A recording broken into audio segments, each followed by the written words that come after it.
Bangladesh Asia কাপে তাদের প্রথম ম্যাচে হংকং চায়নাকে গুঁড়িয়ে দিয়েছে। 7 উইকেটের বিশাল ব্যবধানে জয় পেয়েছে। সেই ঘটনা এখন পুরনো। নতুন ঘটনা হচ্ছে, কমেন্ট্রিতে ছিলেন সঞ্জয় মাঞ্জরেকর, ভারতীয় ধারাভাষ্যকার।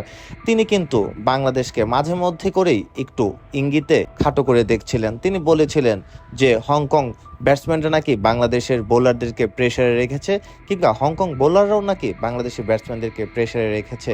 এভাবে ইনিয়ে বিনিয়ে তিনি বাংলাদেশকে একটু ছোটই করতে চাইলেন।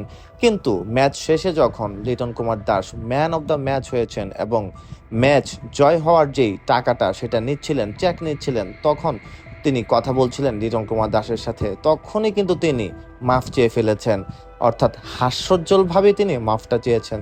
তিনি বলেছেন যে তোমরা কিন্তু অনেক আগেই জয়লাভ করেছো, অর্থাৎ কম্প্রিহেনসিভ উইন ছিল, আরও অনেকগুলো বল বাকি ছিল, অনেকগুলো উইকেট বাকি ছিল, তোমাদেরকে অভিনন্দন জানাই।